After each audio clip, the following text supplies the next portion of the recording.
உயர்கல்வி ஆணையர் ஒரு சுற்றறிக்கை பள்ளி மற்றும் கல்லூரிகளுக்கு அனுப்பப்பட்டு குறிப்பாக இடதுசாரி மாணவ அமைப்புகளான ஏஐஎஸ்எஃப், எஸ்எஃப்ஐ போன்ற மாணவர்களுடைய செயல்பாடுகளை கண்காணிக்க வேண்டும் என்று அந்த சுற்றறிக்கையிலே சொல்லப்பட்டிருக்கிறது.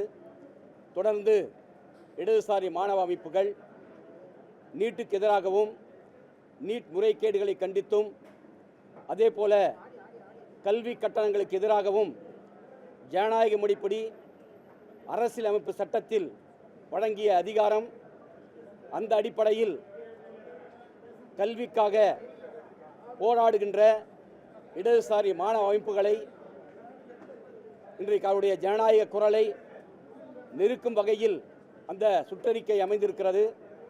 அதோடு மட்டுமல்லாமல் திண்டுக்கல் மாவட்டத்தில் குஜிலிபாளையம் தாலுகாவில் வருவாய்த்துறையின் சார்பாக குறிப்பாக இந்திய கம்யூனிஸ்ட் கட்சி, மார்க்சிஸ்ட் கம்யூனிஸ்ட் கட்சியை சார்ந்த கட்சி உறுப்பினருடைய பெயர், முகவரி உள்ளிட்ட விவரங்களை சேகரிக்க வேண்டும் என்று வருவாய்த்துறையின் சார்பாக கொடுக்கப்பட்டிருக்கிறது.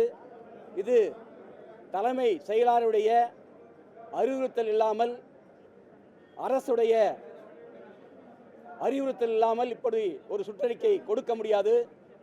தொடர்ந்து இடதுசாரி கட்சிகள், இந்திய கம்யூனிஸ்ட் கட்சி, மார்க்சிஸ்ட் கம்யூனிஸ்ட் கட்சி விவசாயிகளுக்காக, விவசாய தொழிலாளிகளுக்காக, தொழிலாளிய உரிமைகளுக்காக களத்தில் நின்று போராடக்கூடிய இயக்கங்கள். ஆகவே இந்த அரசுடைய செயல்பாடு என்பது குறிப்பாக உழைக்கும் மக்களுக்காக போராடக்கூடிய இயக்கங்களை அவருடைய ஜனநாயக குரலை நெருக்கும் வகையிலே இந்த சுற்றறிக்கை இருக்கிறது. நாங்களும் சட்டமன்றத்தில் எதற்காக இந்த சுற்றறிக்கை வழங்கப்பட்டிருக்கிறது என்று கேட்கும்போது உயர்கல்வித்துறை அமைச்சர் அந்த சுற்றறிக்கை திரும்ப பெறப்பட்டது என்று சொல்கிறார். வருவாய்த்துறை அமைச்சர் அதாவது தெரியாமல் ஒரு வட்டாட்சியர் அந்த சுற்றறிக்கை கொடுத்திருக்கிறார், அவர் மீது துறை வாரியான நடவடிக்கை எடுக்கப்படும் என்று சொல்கிறார். இத்தகைய ஜனநாயகத்துடைய குரல் வலையை நெரிப்பதை இந்த அரசு நிறுத்திக் கொள்ள வேண்டும் என்று இந்திய கம்யூனிஸ்ட் கட்சியின் சார்பாக எங்களுடைய வலுவான கண்டனங்களை தெரிவித்துக் கொள்கிறோம். இல்லை, நீங்களாம் பார்த்துருப்பீங்க, சட்டமன்றத்தில் இந்த அரசுடைய செயல்பாடுகளை, நல்ல செயல்பாடுகளை வரவேற்றிருக்கிறோம்.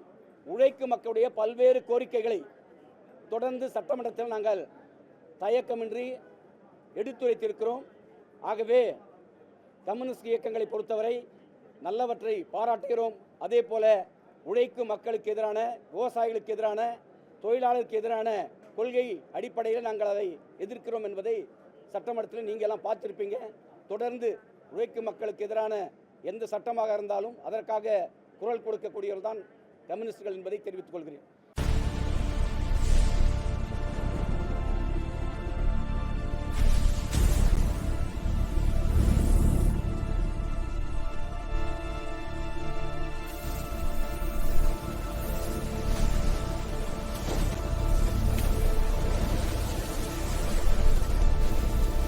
From politics to spirituality, from cinema to crime, one network connects the Tamil world.